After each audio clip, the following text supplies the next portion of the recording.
نبی علیہ الصلوۃ والسلام نے جب دین کی دعوت کا آغاز فرمایا تو مکہ مکرمہ کے مشرکین آپ کے مخالف بن گئے. جو رشتہ دار تھے وہ دشمن ہو گئے، جو دوست تھے وہ مخالف بن گئے، اور وہ طرح طرح سے نبی علیہ السلام کو ایذا پہنچانے کی کوششیں کرتے رہتے تھے. جب یہ سلسلہ کچھ لمبا چلا تو مشرکین نے سوچا کہ ہم کوئی ایسی بات کریں کہ جس سے واضح ہو جائے کہ یہ اللہ کے رسول نہیں ہے، اور اس کے لیے انہوں نے یہودیوں سے مدد مانگی. چنانچہ مکہ کے مشرکین نے نضر بن حارث اور ایک اور مشرک کو مکہ مکرمہ سے مدینہ طیبہ بھیجا کہ آپ لوگ ہمیں ہیلپ کریں کہ ہم ان سے کون سا سوال پوچھیں کہ یہ لاجواب ہو کر کہہ دیں کہ میں اللہ کا رسول نہیں ہوں. یہودی چونکہ علماء تھے اور ان کے پاس کتاب کا علم تھا، انہوں نے بڑے غور خوض کے بعد ان کو 3 سوال بتائے. پہلا سوال کہ یہ آپ ان سے پوچھیں کہ روح کیا چیز ہے، کیونکہ یہ ایسے سوال ہیں کہ جن کا جواب اللہ کے پیغمبر کے سوا کوئی دوسرا بندہ نہیں دے سکتا. دوسرا سوال انہوں نے پوچھا کہ وہ کون سے نوجوان تھے جنہوں نے غار میں پناہ لی، ان کا واقعہ کیا ہے، اس کی تفصیلات کیا ہیں. مشرکین کو تو اس واقعے کا پتہ ہی نہیں تھا. پہلی کتابوں میں اس کا تذکرہ تھا تو یہودیوں کو معلوم تھا. اور تیسرا سوال انہوں نے پوچھا کہ یہ بتائیں کہ وہ بادشاہ کون تھا جس نے مشرق سے مغرب تک کا سفر کیا اور پھر اس نے دیوار بنائی. جب یہ دونوں حضرات مدینہ سے واپس آئے تو مشرکین بہت خوش ہوئے کہ اب ہم ایک ایسے سوالات پوچھیں گے کہ جس کا جواب یہ دے نہیں سکیں گے اور حق واضح ہو جائے گا. یہودیوں نے انہیں کہا تھا کہ اگر یہ اس کا جواب صحیح دے دیں گے تو یہ اللہ کے رسول ہیں، اور اگر یہ جواب نہ دے سکیں گے تو پھر تم انہیں قتل کر دینا، یہ واجب القتل ہے. چنانچہ مشرکین نبی علیہ السلام کی خدمت میں حاضر ہوئے اور انہوں نے 3 سوال پوچھے. نبی علیہ الصلوۃ والسلام نے وعدہ فرما لیا کہ میں اس کا جواب دے دوں گا، مگر اللہ کے حبیب صلی اللہ علیہ وسلم نے انشاءاللہ کا لفظ ساتھ نہ کہا. دل میں گمان تھا کہ اللہ تعالیٰ مہربانی فرمائیں گے اور جبریل علیہ السلام اس کا جواب لے کر آئیں گے اور میں ان کو بتا دوں گا. اب انتظار کرتے کرتے 15 دن گزر گئے اور وحی نہیں اتری. مشرکین مکہ تو مذاق اڑانے میں لگے ہوئے تھے، اور اللہ کے پیارے حبیب صلی اللہ علیہ وسلم کے دل پہ جو بیت رہی تھی وہ نبی علیہ السلام ہی جانتے ہیں. 15 دن کے بعد پھر اللہ رب العزت نے سورہ کہف کو نازل فرمایا. جو ان کا سوال تھا روح کے بارے میں، اس کا جواب پہلی ایک صورت میں دے دیا گیا اور باقی 2 سوالوں کا جواب اس صورت میں دیا گیا. کہف کہتے ہیں بڑے غار کو. کئی ایسی جگہیں ہوتی ہیں کہ جن کے ارد گرد 4 دیواری ہوتی ہے یا اونچائی ہوتی ہے، جگہیں کھلی ہوتی ہیں مگر باہر کی دنیا سے وہ چھپی ہوئی ہوتی ہیں. تو بڑی جگہ ہوگی تو اس کو کہف کہیں گے، اور اگر چھوٹی جگہ ہوگی تو اس کو غار کہیں گے. غار تو ہم جانتے ہی ہیں، چھوٹی جگہ ہوتی ہے، چھپی ہوئی ہوتی ہے. کہف یہ آپ سمجھ لیں کہ بڑے غار کو کہف کہتے ہیں. چنانچہ اس صورت میں اللہ رب العزت نے کچھ ایسے نوجوانوں کا تذکرہ کیا جنہوں نے اپنا ایمان بچانے کے لیے اپنے گھر وطن کو چھوڑا اور ایک کہف کے اندر انہوں نے پناہ لی. مفسرین نے لکھا ہے کہ ایک بادشاہ تھا دقیانوس، بت پرست تھا، اور وہ زبردستی ہر ایک کو بت پرستی کے اوپر آمادہ کرتا تھا. جو نہیں کرتا تھا اس کو سزا دیتا تھا، قید کرتا تھا، سزا دلواتا تھا. کچھ نوجوان تھے جو موحد تھے، کلمہ پڑھنے والے تھے، اللہ پہ ایمان رکھنے والے تھے. ان کو بھی ڈرایا دھمکایا گیا کہ اگر تم قوم کے دین پر عمل نہیں کرو گے تو تمہیں سزا ملے گی. اب اپنی جان بچانے کے لیے وہ اپنے گھروں سے نکل کھڑے ہوئے. اپنے گھر بار کو چھوڑنا، وطن کو، عزیز اقارب کو چھوڑ کے دین کے لیے چلے جانا، یہ بڑی قربانی ہوتی ہے. تو ان نوجوانوں نے بڑی قربانی کی. اللہ کی شان دیکھیں کہ جب یہ چلے تو ایک کتا بھی ان کے پیچھے پیچھے چلتا رہا. یہ پہاڑوں میں ایک جگہ پہنچے جہاں پہ کہف تھا، بڑی جگہ تھی چھپنے کی. یہ وہاں گئے اور وہاں جا کر اللہ نے ان کو سلا دیا، نیند آ گئی، اور یہ وہاں پر سوئے رہے حتیٰ کہ 300 سال سے زیادہ تک وہاں سوئے رہے. اللہ تعالیٰ اپنی قدرت سے ان کی کروٹیں بدلتے رہے اور کتا اس کہف کے دروازے کے اوپر بیٹھ کے پہرا دیتا رہا. 310 سال گزرنے کے بعد پھر ان کی آنکھ کھلی تو انہوں نے ایک دوسرے سے معلوم کیا کہ ہمیں سوئے ہوئے کتنی دیر گزر گئی. انہیں یوں لگ رہا تھا کہ ایک دن گزرا ہے یا دن کا کچھ حصہ گزرا ہے، لیکن یہ نہیں جانتے تھے کہ 300 سال گزر گئے ہیں. پھر انہوں نے کہا کہ اچھا بھوک لگی ہے تو ہم میں سے ایک بندہ چلا جائے اور شہر سے جا کے کھانا لے کے آئے. زیادہ لوگ جائیں گے تو لوگوں کو ہمارا پتہ چل جائے گا کہ یہ کون لوگ ہیں، اور پھر ہمارے لیے ایمان کو حفاظت مشکل ہو جائے گی. تو ایک بندے کو بھیجیں. ایک بندے کا چھپ کے جانا، کوئی چیز لے کے آنا آسان ہوتا ہے، مگر جاتے ہوئے انہوں نے اس کو نصیحت بھی کی کہ دیکھو آپ جا رہے ہو، کوئی جھگڑے والی بات نہ کرنا، جس سے بات کرنی ہو نرمی سے بات کرنا. وَلْيَتَلَطَّفْ، نرمی کے انداز سے بات کرنا. یہ وَلْيَتَلَطَّفْ قرآن مجید کا درمیانی لفظ ہے، سب سے درمیانی لفظ ہے. یعنی اگر کوئی بندہ قرآن مجید کے درمیانی مقصد کو معلوم کرنا چاہے تو وہ یہ ہے کہ انسان کو چاہیے کہ وہ نرم خوئی اختیار کرے. یہ جو سخت گیر لوگ ہوتے ہیں نا، سخت مزاج والے، شریعت کی نظر میں اچھے لوگ نہیں ہوتے. اچھے لوگ وہ ہوتے ہیں جن کو اللہ نرم خوئی عطا فرماتے ہیں، دل کے نرم ہوتے ہیں، طبیعت کے نرم ہوتے ہیں، یہ اللہ کو پسندیدہ ہوتے ہیں. اور پھر انہوں نے یہ کہا کہ بھئی جانا تو حلال کھانا لے کے آنا. اس بات کو دیکھنا کہ ایھا ازکا طعاما، کون سا کھانا زیادہ پاکیزہ ہے. اس لیے کہ ولایت میں دو چیزیں بڑی اہم ہوتی ہیں، ایک رزق حلال اور دوسرا صدق مقال. بات کرے تو انسان سچی بات کرے، اور کھانا کھائے تو پاکیزہ کھانا کھائے. جتنا پاکیزہ کھانا ہوگا اتنا دل جلدی منور ہوگا. اور جو بندہ کھانے کی احتیاط نہ کرے وہ اپنی کی ہوئی محنت کو ضائع کر بیٹھتا ہے. ہمارے سلسلہ عالیہ نقشبندیہ کے بزرگ تھے حضرت خواجہ غلام علی دہلوی رحمۃ اللہ علیہ. وہ فرماتے ہیں کہ ایک مرتبہ میں نے کسی جگہ پر کھانا کھا لیا اور وہ کھانا مشتبہ تھا، حرام نہیں تھا، شبہ تھا اس میں، اور اس کی وجہ سے میری ساری کیفیات زائل ہو گئی. میں نے آ کے اپنے شیخ حضرت مرزا مظہر جانا رحمۃ اللہ علیہ کو بتایا کہ حضرت میں نے تو ایک جگہ لقمہ کھا لیا اور میری کیفیت چلی گئی. حضرت نے فرمایا کہ آپ استغفار کرو اور روزانہ میرے پاس آؤ تاکہ میں تمہارے اوپر توجہ ڈالوں. فرماتے ہیں 40 دن مرزا مظہر جانا رحمۃ اللہ علیہ نے جب توجہ ڈالی تب جا کر میری کیفیتیں واپس آئیں. ایک مشتبہ لقمہ کھانے سے کیفیتیں چلی گئیں اور 40 دن شیخ کی توجہ کے بعد پھر واپس لوٹی. تو اس لیے کھانے پینے میں احتیاط بڑی ضروری ہوتی ہے. اس لیے کھانے کے فرائض میں سے یہ فرض ہے کہ کھانے والا دیکھے کہ یہ حلال ہے یا نہیں. اور حلال اور حرام دیکھنا تو نسبتاً آسان ہوتا ہے، جو مشتبہ ہوتا ہے وہ اور زیادہ مشکل ہے. ہمارے حضرت مرشد عالم رحمۃ اللہ علیہ کے بڑے صاحبزادے حضرت مولانا عبد الرحمن قاسمی رحمۃ اللہ علیہ واقعہ سنانے لگے کہ ایک مرتبہ حضرت مرشد عالم رحمۃ اللہ علیہ بیرون ملک کے سفر پر گئے ہوئے تھے، اور حضرت خواجہ عبد المالک صدیقی رحمۃ اللہ علیہ وہ اسلام آباد تشریف لائے ہوئے تھے، اور واپسی پہ وہ چکوال تشریف لے آئے. تو کہنے لگے کہ میں اب گھر میں تھا تو مجھے ہی سارا انتظام کرنا تھا. میں نے حضرت کو بٹھایا اور اماں جی کو بتایا کہ امی حضرت تشریف لائے ہیں، آپ کھانا بنا دیجیے. اور جب کھانے کا وقت آیا تو میں نے کھانا لے کے دسترخوان کے اوپر لگایا اور حضرت صدیقی رحمۃ اللہ علیہ سے عرض کیا کہ حضرت آپ کھانا کھائیے. حضرت دسترخوان پہ تو بیٹھے رہے لیکن کھانا نہیں کھایا. جب میں نے دوسری تیسری دفعہ کہا کہ حضرت کھانا کھائیں تو حضرت نے میری طرف دیکھ کر مجھ سے کہا کہ تمہارے گھر میں یہ سور کیسے داخل ہوا، تمہارے گھر میں یہ سور کیسے داخل ہوا. کہنے لگے میرے تو چکے چھوٹ گئے، پسینہ آ گیا کہ حضرت کیا فرما رہے ہیں کہ تمہارے گھر میں یہ سور کیسے داخل ہوا. میں گھر آیا اور میں نے اماں جی سے کہا کہ اماں جی حضرت کھانا نہیں کھا رہے اور فرما رہے ہیں کہ تمہارے گھر میں یہ سور کیسے داخل ہوا. کہنے لگے کہ اماں جی نے سر پکڑ لیا اور کہنے لگی او ہو مجھ سے بڑی غلطی ہوئی، میں ہمیشہ حضرت کا کھانا اپنے گھر سے بنایا کرتی تھی.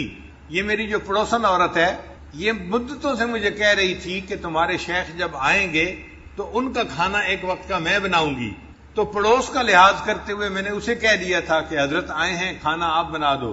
یہ کھانا ہمارے گھر کا نہیں پکا ہوا، یہ پڑوسی کے گھر کا پکا ہوا ہے. صاحبزادہ صاحب کہنے لگے کہ میں نے سوچا کہ وہ تو اسکول ماسٹر تھے تو ان کا حرام کا مال کیسے ہو گیا، وہ تو ڈیوٹی دیتے ہیں اور تنخواہ کا پیسہ لیتے ہیں، حرام کا پیسہ تو نہیں. کہنے لگے جب تحقیق کی تو پتہ چلا کہ وہ اپنی تنخواہ بینک میں رکھتے تھے اور بینک میں رکھنے کی وجہ سے اس میں سود کے کچھ پیسے شامل ہو جاتے تھے. وہ جو حلال مال کے اندر سود کے تھوڑے سے پیسے شامل ہو جاتے تھے اس کی وجہ سے پورا مال جو ہے حرام بن گیا تھا. اور حضرت صدیقی رحمۃ اللہ نے کشف کی نظر سے پہچان لیا اور فرمایا کہ بتاؤ تمہارے گھر کے اندر یہ سور کیسے داخل ہوا. پھر اماں جی نے اپنے گھر سے آٹا لیا اور کھانا بنایا اور حضرت صدیقی رحمۃ اللہ نے پھر کھانا نوش فرمایا. اس لیے ولایت کے میدان میں دو چیزیں بڑی اہم ہیں، رزق حلال اور صدق مقال. انسان بات کرے تو سچ بات کرے، جھوٹ سے بچے. اور دوسری بات کہ انسان کھانا کھائے تو حلال کھائے، کیونکہ اگر حرام کھانا ہوگا تو حدیث مطابق حدیث پاک میں آتا ہے کہ اس بندے کی دعا قبول نہیں کی جاتی. حدیث مبارکہ میں ہے کہ رو رو کے بندہ دعا مانگ رہا ہے، بیت اللہ سے لپٹ کے دعا مانگ رہا ہے، حالانکہ اس کا لباس حرام کا، اس کا کھانا حرام کا. اس بندے کی دعا کیسے قبول ہو سکتی ہے؟ ہماری دعاؤں کی قبولیت کے نہ ہونے کی بنیادی وجہ مال کا پوری طرح حلال نہ ہونا. اس پہ بہت دھیان رکھنا چاہیے، اور جو چیز منہ میں ڈالیں اس سے پہلے 100 دفعہ سوچنا چاہیے کہ یہ حلال ہے یا نہیں. ہمارے اسلاف تو کھانا کھانے سے پہلے 7 جگہوں تک دیکھتے تھے کہ اس چیز کی بے ٹھیک ہوئی ہے یا نہیں ہوئی.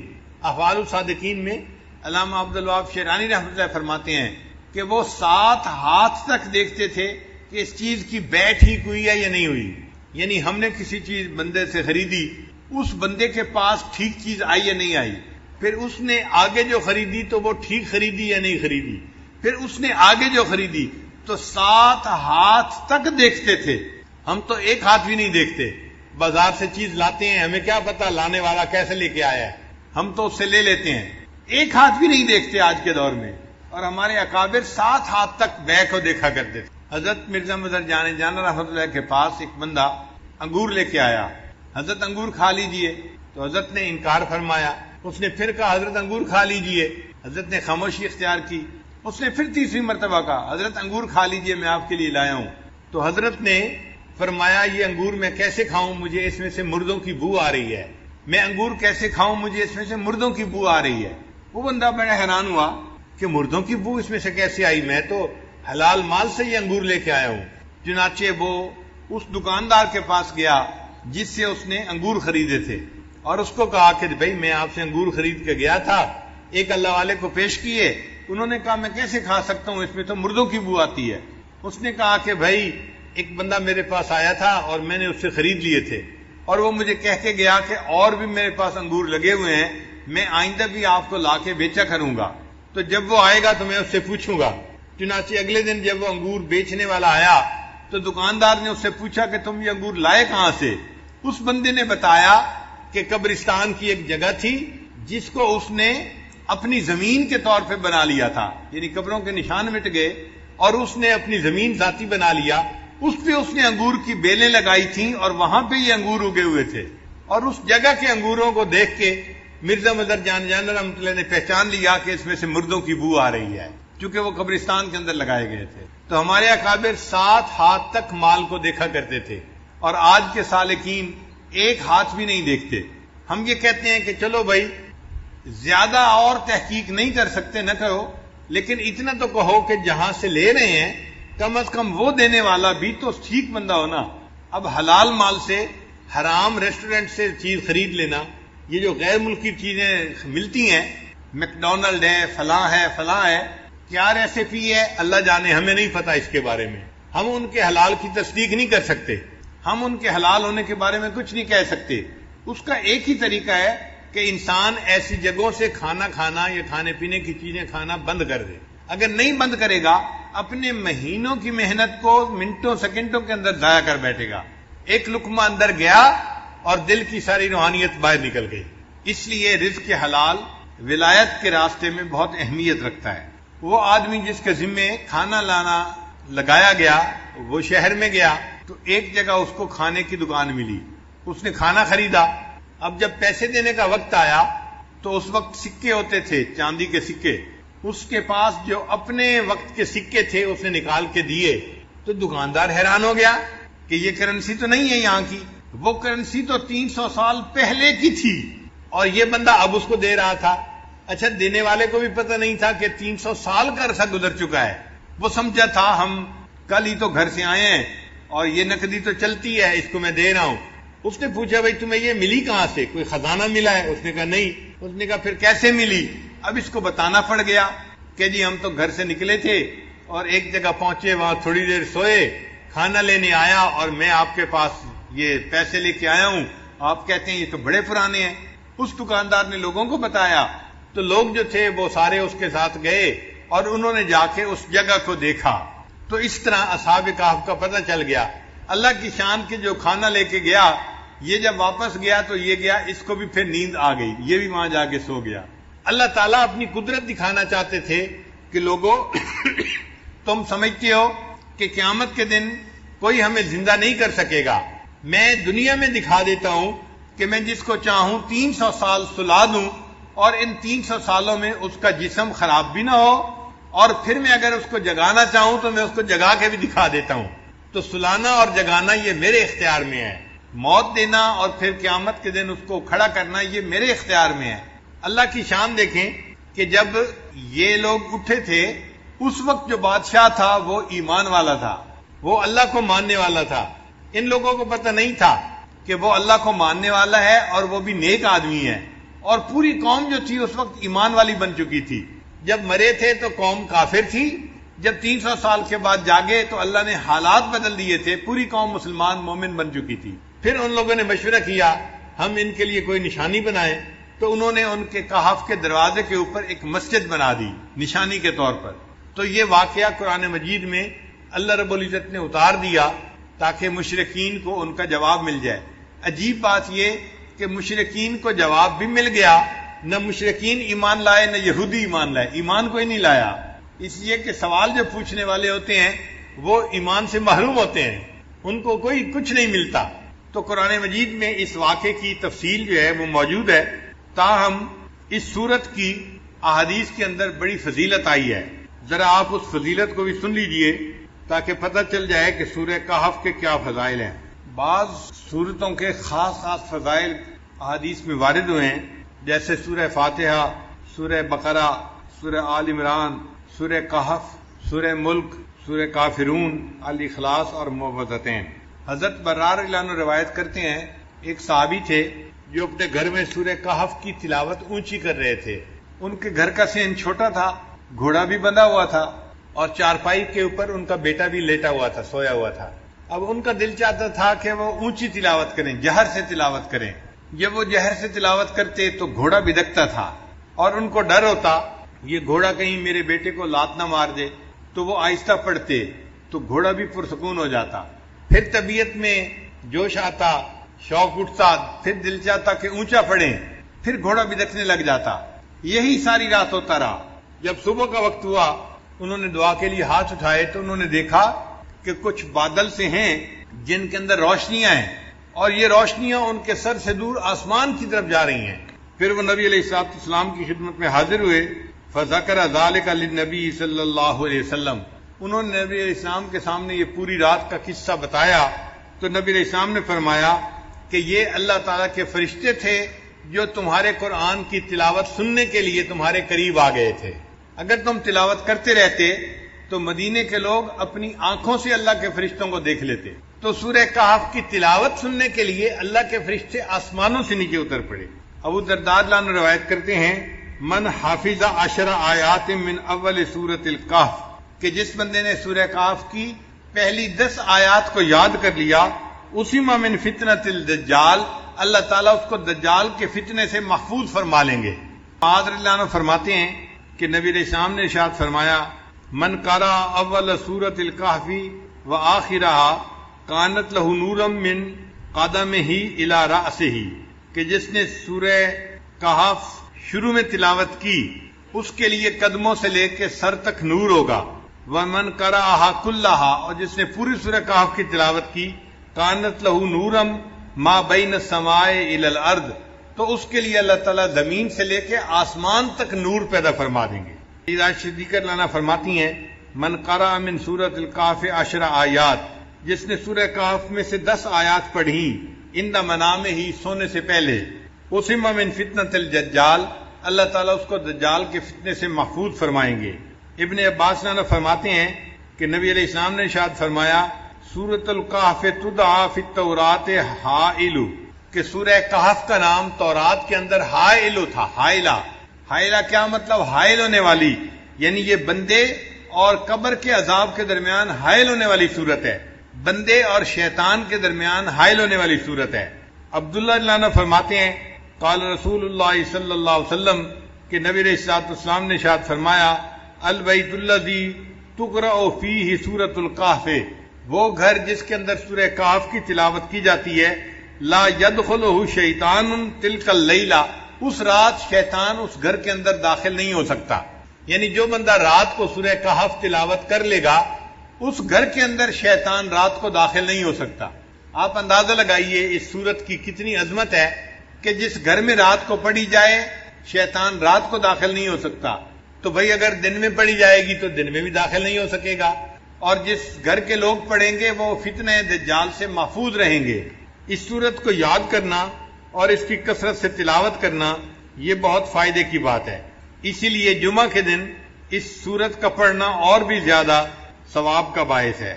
نبی علیہ السلام نے ارشاد فرمایا کہ سورہ کہف کو جمعہ کے دن تلاوت کیا کرو، تو ہم سورہ کہف کی بھی تلاوت کریں جمعہ کے دن اور اس کو یاد کر کے پڑھنے کی کوشش کریں تاکہ اللہ تعالی ہمیں شیطان سے بھی بچائے اور جو دجال ہے اللہ تعالیٰ اس کے فتنے سے بھی ہمیں محفوظ فرمائے۔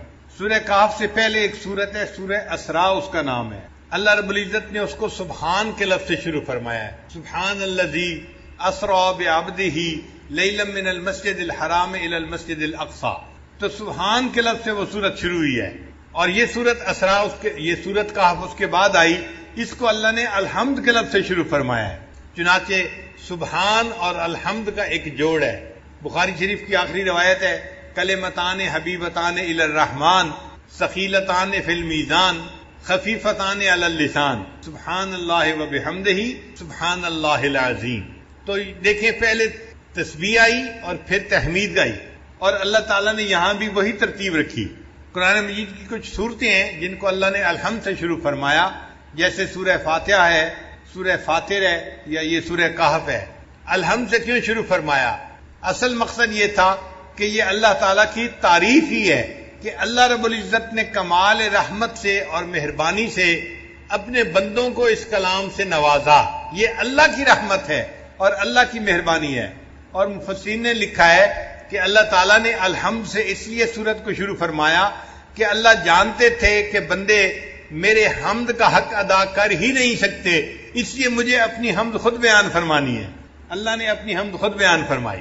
امام ربانی حضرت مجدد ثانی رحمۃ اللہ نے لکھا ہے کہ اگر بندہ اللہ کی حمد بیان کرنے کے لیے ایڑی چوٹی کا زور لگا دے تو بھی وہ اللہ کی حمد کو بیان نہیں کر سکتا، چونکہ اللہ تعالیٰ اتنے عظیم ہے کہ انسان اس کی عظمت کے مطابق اس کی تعریف کر ہی نہیں سکتا۔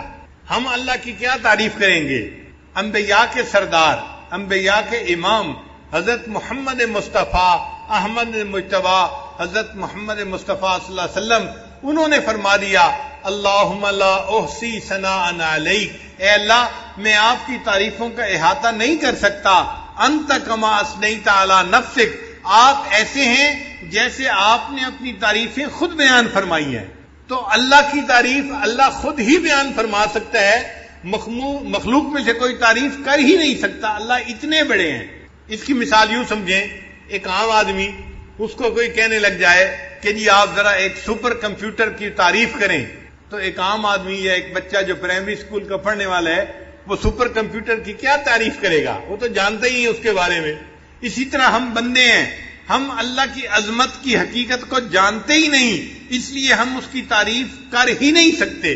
جتنی تعریفیں کریں گے یہ تعریفیں نیچے رہ جائیں گی۔ اللہ کی شان اس سے بھی بڑی ہے، اس سے بھی بڑی ہے، اس سے بھی بڑی ہے۔ اللہ تعالیٰ بہت بڑے ہیں۔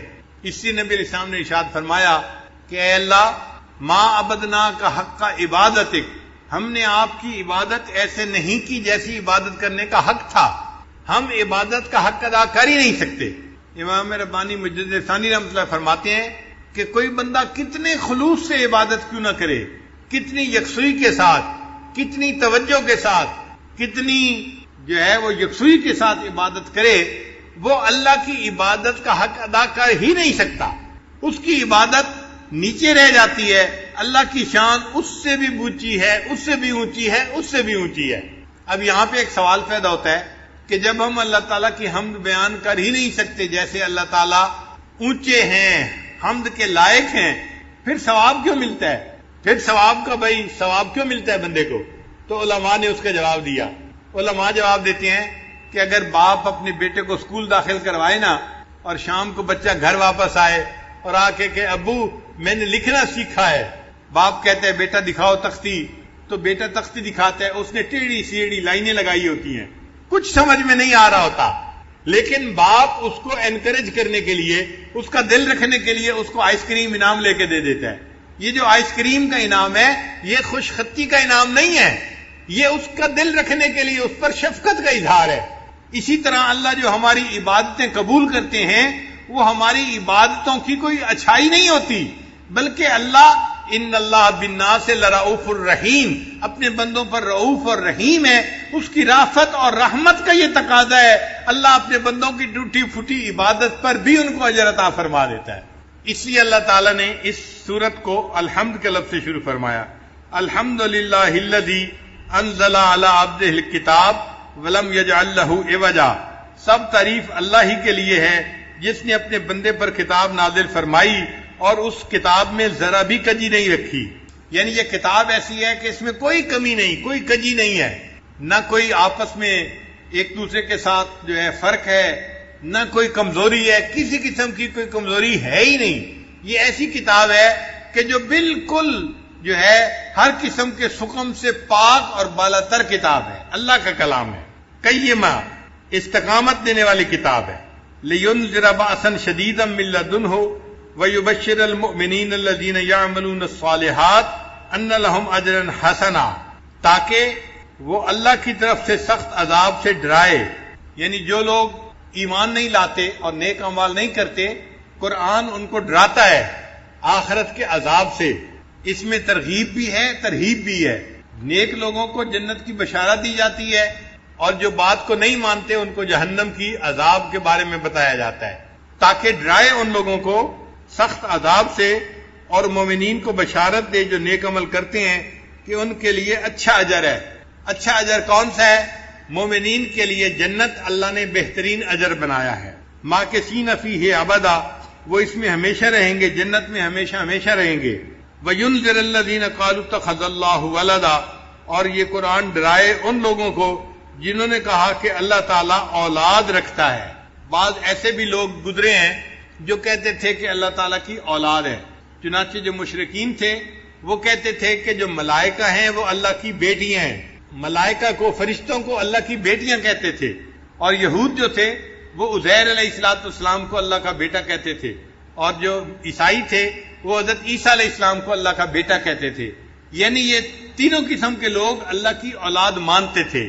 ایک مسلمان ہے جو یقین رکھتے ہیں کہ اے اللہ آپ اولاد سے پاک ہیں، قل واللہ احد اللہ الصمد لم یلد ولم یولد ولم یکن لہ کفوا احد، اور اسی لیے اللہ تعالیٰ کو ایمان والوں سے محبت ہے کہ یہ میری عظمت کو جانتے ہیں اور میرے اوپر صحیح ایمان لانے والے بندے ہیں۔ اللہ تعالیٰ کو اس بات پہ بہت غصہ آتا ہے کہ کوئی ان کے ساتھ اولاد کو جوڑے۔ فرماتے ہیں ما لہم بہ من علم ولا لآبائہم، اس کے بارے میں کچھ بھی علم نہیں ہے ان لوگوں کو اور نہ ان کے باپ دادوں کو۔ یعنی یہ بھی جاہل ہیں، اور ان کے باپ دادا جو کہتے تھے نا کہ اللہ کی اولاد ہے وہ بھی جاہل ہیں، اس لیے کہ سانپ کا بیٹا سانپ ہی ہوتا ہے۔ یہ جاہل تھے، انہوں نے اولاد جنی تو وہ بھی جاہل ہی نکلی، اور ان کی اولاد نے بھی کہا کہ اللہ تعالیٰ کا بیٹا ہے۔ اللہ فرماتے ہیں کبرت کلمۃ تخرج من افواہہم، کہ بڑے بول ہیں جو ان کے منہوں سے نکل رہا ہے، ان یقولون الا کذبا، یہ نہیں بولتے مگر جھوٹ، یہ جھوٹ بات کر رہے ہیں۔ پھر اللہ تعالیٰ نے اپنے پیارے حبیب صلی اللہ علیہ وسلم کی تسلی فرمائی کہ چونکہ اللہ کے حبیب صلی اللہ علیہ وسلم 15 دن وحی نہ آنے کی وجہ سے بہت غمزدہ بھی تھے۔ اللہ فرماتے ہیں فَلَعَلَّكَ بَاخِعٌ نَفْسَكَ عَلَىٰ آثَارِهِمْ إِن لَّمْ يُؤْمِنُوا بِهَٰذَا الْحَدِيثِ أَسَفًا، سو ایسا تو نہیں کہ آپ ان کے پیچھے اپنی جان کو غم کی وجہ سے ہلاک کر دینے والے ہیں اور یہ لوگ اس مضمون پر ایمان نہ لائیں۔ اگر یہ لوگ ایمان نہیں لاتے آپ اتنے غمزدہ کیوں ہوتے ہیں؟ آپ کے اوپر تو ہے بات کو پہنچانا، وما علیک الا البلاغ، آپ نے تو بات پہنچا دی، آپ کی ذمہ داری ختم ہو گئی۔ اب اگر یہ ایمان نہیں لاتے تو اے میرے حبیب صلی اللہ علیہ وسلم آپ کتنا غم کیوں کرتے ہیں، آپ کیوں اپنے آپ کو پریشانی میں ڈالتے ہیں؟ پھر آگے فرمایا انا جعلنا ما علی الارض زینۃ لہا لنبلوہم ایہم احسن عملا، بلا شبہ زمین پر جو کچھ ہے ہم نے اس کے لیے زینت بنایا ہے تاکہ ہم آزمائیں کہ ان لوگوں میں سے کون اچھا عمل کرتا ہے۔ زمین کے اوپر جو کچھ بھی ہے وہ سب کا سب ہمارے لیے امتحان ہے۔ زمین کی زیب و زینت بھی امتحان ہے، زمین کے اوپر مال وہ بھی امتحان ہے، زمین کے اوپر جمال وہ بھی امتحان ہے، ہر چیز ہمارے لیے امتحان ہے۔ اور اللہ تعالیٰ نے یہ اس لیے امتحان بنایا کہ وہ دیکھنا چاہتے ہیں کہ کون ہیں جو نیک عمل کرنے والے ہیں۔ وَإِنَّا لَجَاعِلُونَ مَا عَلَيْهَا صَعِيدًا جُرُزًا، اللہ فرماتے ہیں اور زمین پر جو کچھ ہے بلا شبہ ہم اسے بالکل صاف میدان بنا دینے والے ہیں۔ اور یہ چند دن کی بات ہے، یہ جو کچھ ہے ایک وقت آئے گا کہ ہر چیز مٹ جائے گی، یہ سب مٹی کی ڈھیری بن جائے گی اور اللہ تعالیٰ زمین کو چٹیل میدان بنا دیں گے۔ یہ زمین کے اوپر جو درخت نظر آ رہے ہیں، یہ عمارتیں نظر آ رہی ہیں، یہ سب ختم ہونے والی چیزیں ہیں، یہ فانی چیزیں ہیں، ان سے دل لگانا بے وقوفی کی بات ہے۔ اب نبی علیہ السلام کو تسلی دینے کے بعد اللہ رب العزت نے اصحاب کہف کا قصہ اب شروع فرمایا۔ فرماتے ہیں ام حسبت ان اصحاب الکہف والرقیم کانوا من آیاتنا عجبا، کیا آپ نے یہ خیال کیا ہے کہ کہف اور رقیم والے ہماری نشانیوں میں سے عجیب چیز تھے؟ کہف کہتے ہیں بڑے غار کو، اور رقیم کا لفظ رقم سے ہے۔ رقم قرآن پاک کا لفظ ہے، اس کا معنی ہوتا ہے لکھنا، اور اردو میں بھی استعمال ہوتا ہے، رقم نمبر ہم استعمال کرتے ہیں اردو زبان میں بھی۔ تو رقیم جو ہے اصل میں ایک پلیٹ تھی جس کے اوپر قوم نے ان اصحاب کہف کے بارے میں کچھ لے کے اس کو کہف کے دروازے کے اوپر فکس کر دیا تھا۔ آج کل لوگ بھی اپنے گھروں کے اوپر بھی پلیٹیں لگا دیتے ہیں اور اپنی فیکٹریوں کے اوپر بھی نشان لگا دیتے ہیں۔ تو اس زمانے میں ایک پتھر کے اوپر کچھ لکھ کر لگا دیا گیا تھا، تو اس کو رقیم کہا گیا، وہ جو پلیٹ بنا دی تھی انہوں نے۔ تو اصحاب کہف تو تھے اس غار کی وجہ سے، اور رقیم تھے اس پلیٹ کی وجہ سے جو دروازے کے اوپر لگا دی گئی تھی، تو ان کو اصحاب کہف و رقیم کہا گیا۔ اللہ فرماتے ہیں اذ اول فتیۃ الی الکہف فقالوا ربنا آتنا من لدنک رحمتا وہیئ لنا من امرنا رشدا، کہ جب جوانوں نے غار میں ٹھکانہ پکڑا تو انہوں نے کہا اے ہمارے رب اپنے پاس سے ہمیں رحمت عطا فرما اور ہمارے لیے ہمارے کام میں اچھی صورتحال مہیا فرما۔ قرآن مجید کی یہ خوبی ہے کہ وہ جب کوئی قصہ بیان کرتا ہے تو اس کی جزیات کے اندر نہیں جاتا، چونکہ وہ بے فائدہ ہوتا ہے، کام کی بات سے کام رکھتا ہے، جو اصل مقصود ہے وہ پہنچا دیتا ہے اور اس سے مقصد پورا ہو جاتا ہے۔ تو قرآن مجید نے یہ نہیں کہا کون سا زمانہ تھا، کون سا بادشاہ تھا اور کیا واقعہ پیش آیا، اتنا کہا کہ وہ چند نوجوان تھے جو غار کے اندر داخل ہوئے اس لیے کہ وہ اپنے ایمان کو بچانا چاہتے تھے، اور انہوں نے دعا مانگی ربنا آتنا من لدنک رحمتا وہیئ لنا من امرنا رشدا، اے اللہ اے ہمارے رب ہمیں اپنے پاس سے رحمت عطا فرما اور ہمارے لیے ہمارے کام میں اچھی صورتحال مہیا فرما۔ بس اتنی بات بتائی اور بات کو مکمل کر دیا۔ پھر جب وہ کہف کے اندر آ گئے، اللہ فرماتے ہیں فَضَرَبْنَا عَلَىٰ آذَانِهِمْ فِي الْكَهْفِ سِنِينَ عَدَدًا، سو ہم نے ان کے کانوں پر سال ہا سال تک پردہ ڈال دیا، پھر ہم نے انہیں اٹھایا۔ جب انسان سوتا ہے نا تو اس کے کانوں کے اوپر پردہ آ جاتا ہے۔ نیند کا تعلق دو چیزوں کے ساتھ ہے، ایک آنکھوں کے ساتھ ہے اور ایک کانوں کے ساتھ ہے۔ اگر کانوں میں آواز چلی جائے تو بھی نیند ڈسٹرب ہو جاتی ہے، اگر آنکھوں کے آگے روشنی آ جائے تو بھی نیند ڈسٹرب ہو جاتی ہے۔ اسی لیے سائنسدانوں نے یہ لکھا ہے کہ ایک آدمی اگر کسی جنگل کے اندر سویا ہوا ہے تو رات ہوگی تو اس کو نیند آئے گی، اور جیسے ہی صبح کی روشنی ہوگی تو بند آنکھوں کے باوجود اس کی آنکھوں کے اندر سے روشنی اس کے دماغ تک جائے گی اور اس کو پتہ چل جائے گا کہ صبح کا وقت ہو گیا ہے، اور اس کی آنکھ کھل جائے گی۔ تو صبح کے وقت سحری کے وقت خود بخود آنکھ کھل جاتی ہے۔ تو آنکھ کھلتی ہے روشنی دماغ تک پیغام دے یا کان کی آواز دماغ تک پیغام دے۔ تو اللہ فرماتے ہیں کہ وہ غار میں سوئے ہوئے تھے، تو صاف ظاہر ہے کہ غار کے اندر اللہ نے ان کو سلانے کے لیے ان کے کانوں کے اوپر پردہ ڈال دیا تھا، اور پردہ آنے کی وجہ سے اب ان کو گہری نیند آ گئی تھی، وہ 300 سال تک سوئے رہے، اور اس دوران اللہ ان کی کروٹیں بھی بدلتے رہے اور ان کی نیند میں خلل نہیں آیا۔ ثم بعثناہم، پھر ہم نے انہیں اٹھایا جگایا کہ ہم جان لیں لنعلم ای الحزبین احصی لما لبثوا امدا، کہ دونوں گروہ میں سے کون سا گروہ ان کے ٹھہرنے کی مدت کو ٹھیک طرح سے شمار کرنے والا ہے۔ یعنی کیا ان کو خود پتا ہے کہ یہ کتنا سوئے ہیں، یا ان کی قوم کو پتا ہے کہ یہ نوجوان کتنا عرصہ اس کہف کے اندر سوئے رہے ہیں؟ ہم دیکھنا چاہتے تھے کہ کوئی جانتا ہے کہ نہیں اس بات کو۔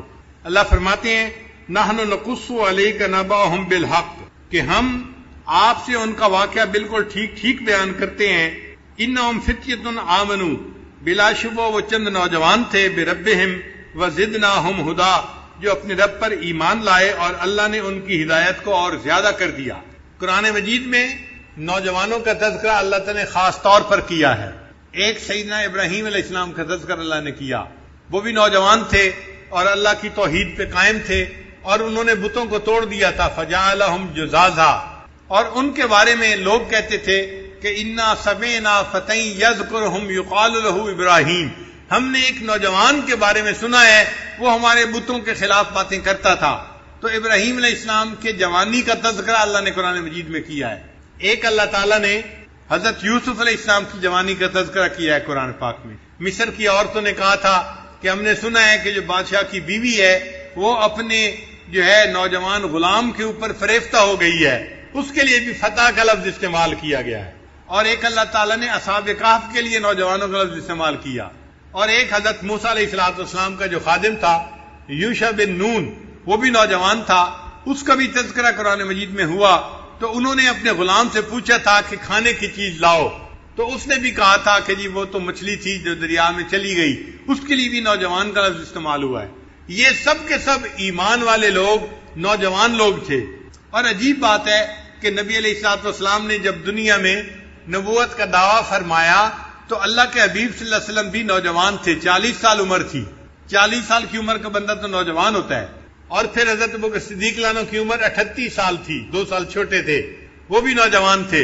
حضرت عمر لانو اور چند سال چھوٹے تھے، وہ بھی نوجوان تھے۔ حضرت عثمان غنی بھی نوجوان تھے، اور حضرت علی لانو تو اور بھی اٹھتی جوانی تھی ان کی۔ اور ان کے بارے میں تو نبی علیہ الصلوۃ والسلام نے حدیث پاک میں بھی فرمایا کہ لا فتح الا علی، کہ کوئی نوجوان نہیں سوائے علی کے۔ تو علی کی جوانی کا تذکرہ تو اللہ کے حبیب صلی اللہ علیہ وسلم نے حدیث پاک میں بھی فرمایا ہے۔ یہ سب نوجوانوں کی جماعت تھی جنہوں نے دین کی بنیاد رکھی، اور اللہ تعالیٰ نے دین اسلام کی آبیاری ان نوجوانوں سے کروائی۔ ہمیشہ جب بھی دنیا میں کوئی انقلاب آتا ہے اس کے پیچھے نوجوان ہی ہوتے ہیں۔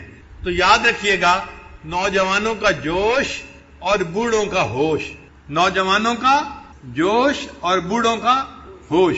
بوڑھوں میں عقل مندی ہوتی ہے، ان کا دماغ کام کرتا ہے، وہ صحیح فیصلے کر پاتے ہیں، اس لیے وہ صحیح جو ہے ڈیسیژن لیتے ہیں۔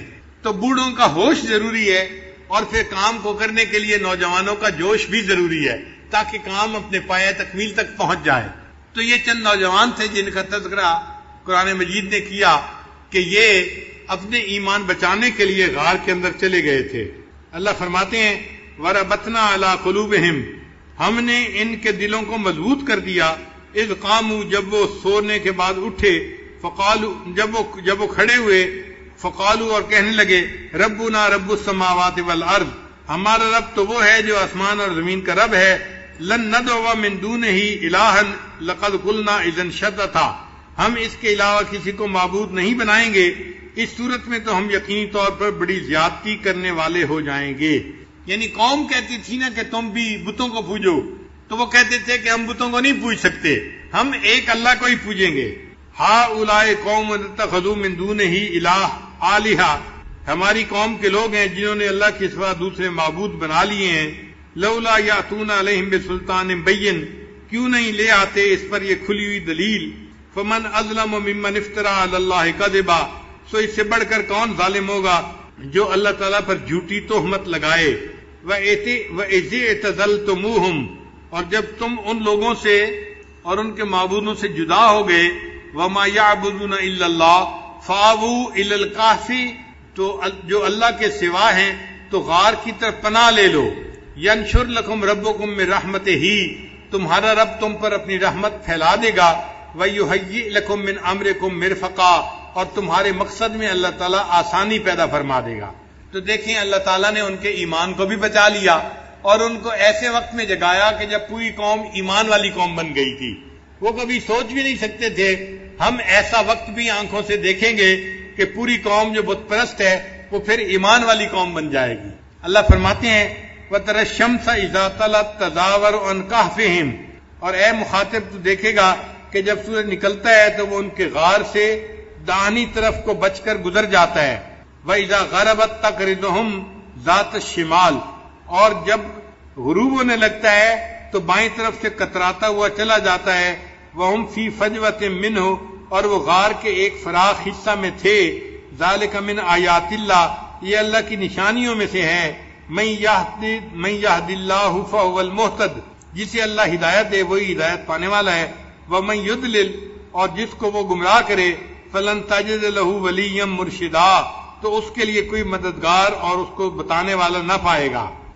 یعنی اللہ رب العزت نے ان کا جو غار تھا نا، کہف تھا، اس کا معاملہ ایسے رکھا تھا کہ جب سورج طلوع ہوتا تھا تو بھی اس کی ڈائریکٹ دھوپ نہیں پڑتی تھی، کیونکہ ڈائریکٹ دھوپ پڑنے سے چیزوں کے اوپر اثر ہوتا ہے۔ اگر ان کے بدن پر ڈائریکٹ دھوپ پڑتی تو 300 سال میں ان کے بدن گل سڑ جاتے۔ اللہ ان کے بدن کو سلامت رکھنا چاہتے تھے، تو اللہ تعالیٰ نے ایسا معاملہ بنا دیا کہ سورج جب چڑھتا تھا یا غروب ہوتا تھا تو پہاڑ ایسا تھا کہ وہ اس کی دھوپ کو روک لیتا تھا اور ان لوگوں کے جسموں تک دھوپ جاتی نہیں تھی۔ اللہ فرماتے ہیں کہ اللہ نے اپنی نشانی دکھائی، قدرت دکھائی کہ دیکھو میں نے ان لوگوں کے جسموں کو اتنے 100 سال تک صحیح سلامت رکھا۔ وَتَحْسَبُهُمْ أَيْقَاظًا وَهُمْ رُقُودٌ، اور اے مخاطب تو ان کو دیکھتا تو خیال کرتا کہ وہ جاگ رہے ہیں حالانکہ وہ سوئے ہوئے تھے۔ وَنُقَلِّبُهُمْ ذَاتَ الْيَمِينِ وَذَاتَ الشِّمَالِ، اور ہم انہیں دائیں کروٹ پر اور بائیں کروٹ پر بدل دیتے تھے۔ وَكَلْبُهُمْ بَاسِطٌ ذِرَاعَيْهِ بِالْوَسِيدِ، اور ان کا کتا دہانے کے اوپر یعنی غار کا جو دروازہ تھا اس کے اوپر اپنے ہاتھ بچھائے ہوئے بیٹھا تھا۔ یعنی کتا جب بیٹھتا ہے نا تو اپنے دونوں ہاتھ زمین پر یوں رکھ لیتا ہے، تو کتا اس طرح سے بیٹھا ہوا تھا کہ اگر دینے والا دیکھتا تو وہ یوں محسوس کرتا کہ کچھ لوگ ہیں جو لیٹے ہوئے ہیں، جاگ رہے ہیں، اور کتا ان کی حفاظت کے لیے بیٹھا ہے، تو دیکھنے والا یقیناً مرعوب ہو جاتا اور وہ دوڑ کے واپس جاتا۔ اللہ فرماتے ہیں لَوِ اطَّلَعْتَ عَلَيْهِمْ لَوَلَّيْتَ مِنْهُمْ فِرَارًا وَلَمُلِئْتَ مِنْهُمْ رُعْبًا، اگر تو انہیں جھانک کر دیکھ لیتا تو ان کی طرف سے پیٹ پھیر کر بھاگ جاتا اور ان کی وجہ سے تیرے اندر روب بھر جاتا۔ یعنی ایسا روب والا ماحول تھا کہ دیکھنے والا ڈر جاتا۔ وَكَذَلِكَ بَعَثْنَاهُمْ لِيَتَسَاءَلُوا بَيْنَهُمْ، اور اس طرح ہم نے انہیں اٹھایا کہ وہ آپس میں سوال کریں۔ قَالَ قَائِلٌ مِّنْهُمْ كَمْ لَبِثْتُمْ، ان میں سے ایک نے جاگنے کے بعد دوسرے سے پوچھا بھئی ہم کتنی دیر سوئے ہیں؟ وہ سمجھ رہے تھے کہ چند گھنٹے سوئے ہوں گے یا ایک دن سوئے ہوں گے۔ قَالُوا لَبِثْنَا يَوْمًا أَوْ بَعْضَ يَوْمٍ، وہ کہنے لگے کہ ایک دن یا ایک دن سے کم حصہ ہم سوئے ہیں۔ قَالُوا، پھر بعضوں نے کہا رَبُّكُمْ أَعْلَمُ بِمَا لَبِثْتُمْ، اللہ کو معلوم ہے کہ ہم کتنا سوئے ہیں۔ فَبَعْثُوا أَحَدَكُمْ بِوَرِقِكُمْ هَٰذِهِ إِلَى الْمَدِينَةِ، بھائی اب تو بھوک لگی ہے لہذا ایک بندے کو بھیجو جو شہر سے جا کے روٹی لے کے آئے تاکہ ہم کھانا کھائیں۔ کیا تم بحث میں پڑ گئے ہو کہ کتنا سوئے ہیں؟ جتنا اللہ نے چاہا سلا دیا۔ تو وہ اس بات پر بحث کرنے سے بھی گریز کر رہے تھے۔ ہماری زبان میں کہتے ہیں پیٹ نہ پئیاں روٹیاں تے ساری گلاں کھوٹیاں، جب پیٹ میں روٹی نہیں ہوتی تو ہر گل کھوٹی نظر آتی ہے۔ انہوں نے بھی یہی کہا کہ بھئی کس بحث میں پڑ گئے ہو، تم جاؤ بندے کو کہو ایک کھانا لے کے آئے شہر سے۔ فَلْيَنْظُرْ أَيُّهَا أَزْكَىٰ طَعَامًا، ہاں اس شہر کے کھانوں میں سے دیکھے کہ کون سا کھانا زیادہ پاکیزہ ہے۔ فَلْيَأْتِ بِرِزْقٍ مِّنْهُ، تو وہ تمہارے پاس اس میں سے کھانا لائے۔ وَلْيَتَلَطَّفْ، اور بات چیت میں نرمی کرے۔ وَلَا يُشْعِرَنَّ بِكُمْ أَحَدًا، ایسے کہ تمہارے بارے میں کسی کو پتہ نہ چلے، یعنی خواہ مخواہ بحث مباحثہ نہ کرے، سوال نہ پوچھے، لوگوں کو پتہ نہ چلے کہ یہ کون لوگ ہیں جو شہر میں آ گئے ہیں، لہذا جاننے والا سمجھداری سے بات کرے اور لوگوں کو پتہ بھی نہ چلنے دے کہ یہ کون لوگ ہیں جو یہاں آئے ہیں۔ انہم ان یظہروا علیکم یرجموکم، بے شک اگر ان کو اس بات کا پتہ چل گیا کہ ہم کون ہیں، یعنی وہ تو سمجھ رہے تھے نا کہ ہم ایمان والے ہیں اور پوری قوم کافروں کی ہے، ان کو اگر پتہ چل گیا کہ ہم کون ہیں یرجموکم، تو وہ ہمیں پتھر مار مار کر ہلاک کریں گے، او یعیدوکم فی ملتہم، یا اپنے دین میں ہمیں زبردستی واپس لوٹا لیں گے، ولن تفلحوا اذن ابدا، اور تم ہرگز کامیاب نہ ہو سکو گے۔ شروع زمانے سے ہی یہ بات چلی آ رہی ہے کہ پتھر جو مارا جاتا ہے نا، رجم کیا جاتا ہے، یہ شیاطین کی سزا ہوتی ہے، لہذا اس زمانے میں بھی پتھر مارے جاتے تھے، اور آج بھی ہم حج پہ جاتے ہیں تو دیکھو شیطان کو کنکریاں مارتے ہیں نا، تو شیطان کو کنکریاں مارنا اس بات کی دلیل ہے کہ اللہ نے شیاطین کا عذاب رجم ہی رکھا ہے، اسی لیے اللہ تعالیٰ نے زنا کی سزا بھی رجم ہی رکھی ہے۔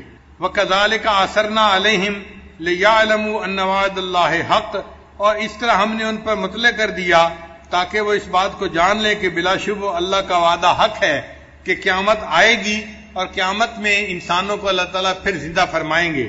وَأَنَّ السَّاعَةَ لَا رَيْبَ فِيهَا، اور قیامت میں آنے میں کوئی شک نہیں ہے۔ اِذْ يَتَنَازَعُونَ بَيْنَهُمْ أَمْرَهُمْ، جب وہ لوگ اپنے درمیان ان کے بارے میں جھگڑ رہے تھے، فَقَالُوا ابْنُوا عَلَيْهِمْ بُنْيَانًا، سو انہوں نے کہا کہ ان کے اوپر ایک عمارت بنا دو، رَبُّهُمْ أَعْلَمُ بِهِمْ، ان کا رب خوب ان کو جانتا ہے۔ قَالَ الَّذِينَ غَلَبُوا عَلَىٰ أَمْرِهِمْ، کہا انہوں نے جو اس معاملے میں غالب آئے، لَنَتَّخِذَنَّ عَلَيْهِمْ مَسْجِدًا، ہم ضرور ان کے اوپر مسجد بنائیں گے، یعنی نشانی کے طور پر انہوں نے ان کے اوپر مسجد بنا دی۔ آگے فرمایا سَيَقُولُونَ ثَلَاثَةٌ رَابِعُهُمْ، کچھ لوگ یوں کہیں گے کہ وہ 3 بندے تھے اور چوتھا ان کا کتا تھا۔ وَيَقُولُونَ خَمْسَةٌ سَادِسُهُمْ كَلْبُهُمْ، اور کچھ لوگ کہیں گے کہ وہ 5 تھے اور چھٹا ان کا کتا تھا۔ رجمًا بالغیب، یہ سب اٹکل پچو لگا رہے ہیں۔ وَيَقُولُونَ سَبْعَةٌ وَثَامِنُهُمْ، اور کچھ لوگ کہیں گے کہ وہ 7 ہیں اور 8واں ان کا کتا ہے۔ قُل رَّبِّي أَعْلَمُ بِعِدَّتِهِمْ، آپ فرما دیجئے کہ میرا رب ان کی تعداد کو بہتر جانتا ہے۔ إِلَّا قَلِيلٌ، مگر تھوڑے سے لوگ ہیں جو جانتے ہیں۔ فَلَا تُمَارِ فِيهِمْ إِلَّا مِرَاءً ظَاهِرًا، سو آپ اس کے بارے میں سرسری بحث کے علاوہ زیادہ بات نہ کیجئے۔ وَلَا تَسْتَفْتِ فِيهِمْ مِنْهُمْ أَحَدًا، اور ان کے بارے میں کسی سے سوال بھی نہ کیجئے۔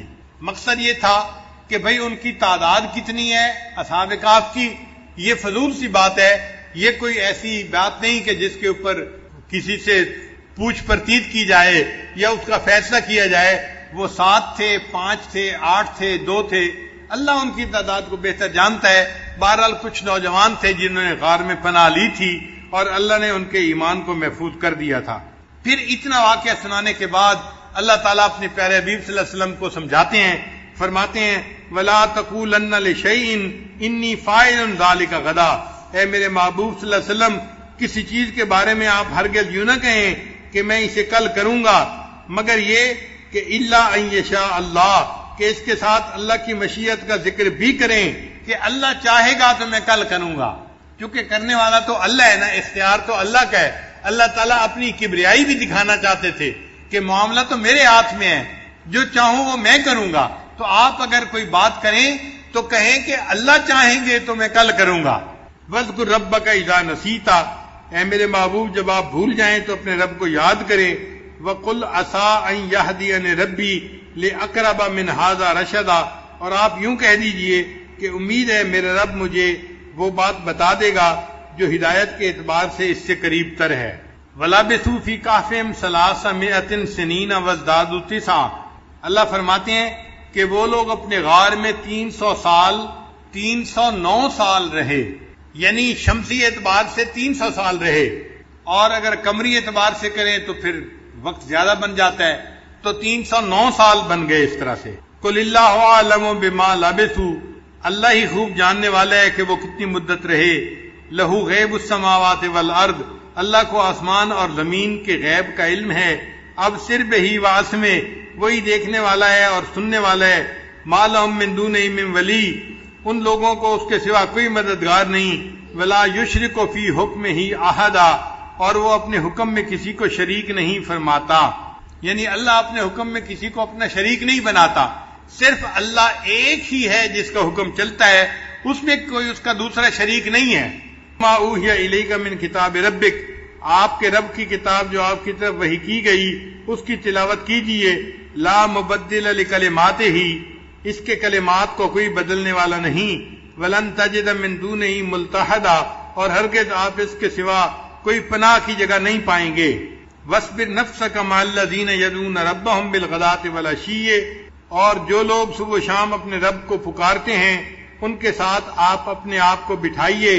یہ وہ لوگ ہیں جو اللہ کی رضا کے طالب ہیں، اور آپ ایسا نہ کریں کہ ولا تعد عیناک عنہم، کہ ان کی دنیا والی زندگی کی زینت کے ارادے سے ان سے آپ نظریں ہٹا لیں. ترید زینت الحیات الدنیا، آپ دنیا کی زینت کے چاہنے والے ہوں گے. ولا تطع من اغفلنا قلبہ عن ذکرنا، اور اس شخص کی بات نہ مانیے جس کے دل کو ہم نے اپنی یاد سے غافل کر دیا. واتبع ہواہ، وہ اپنے خواہشات کے پیچھے لگ گیا. وکان امرہ فرطا، اور اس کا حال حد سے آگے بڑھ گیا.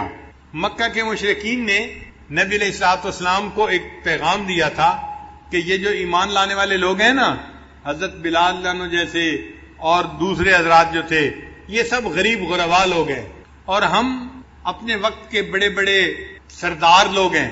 ہمیں آتے ہوئے اور آپ کے پاس آ کر بیٹھتے ہوئے محسوس ہوتا ہے، شرم آتی ہے، غیرت آتی ہے. ہم اتنے غریب قسم کے لوگوں کے پاس آ کے کیسے بیٹھیں؟ آپ ان کو اپنے پاس سے اگر ہٹا دیں تو پھر ہم آپ کے پاس آئیں گے، آپ کی بات کو سنیں گے.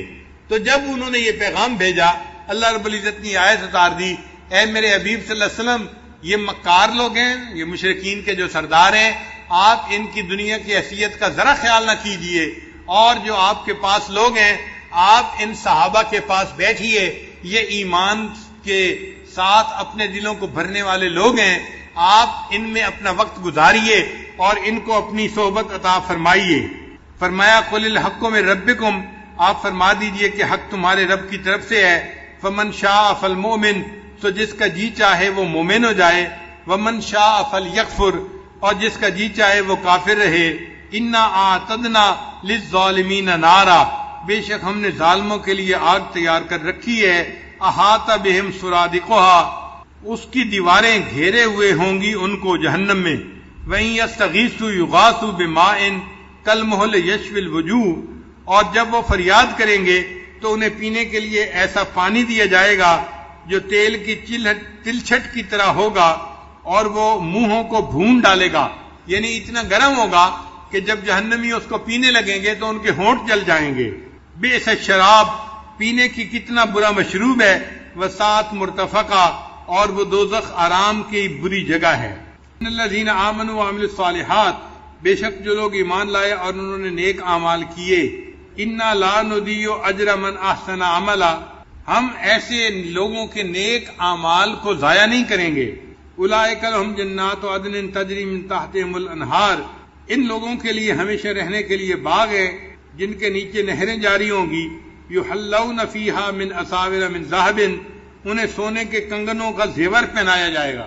یعنی جنت میں جنتی مرد بھی سونے کے کنگن پہنیں گے.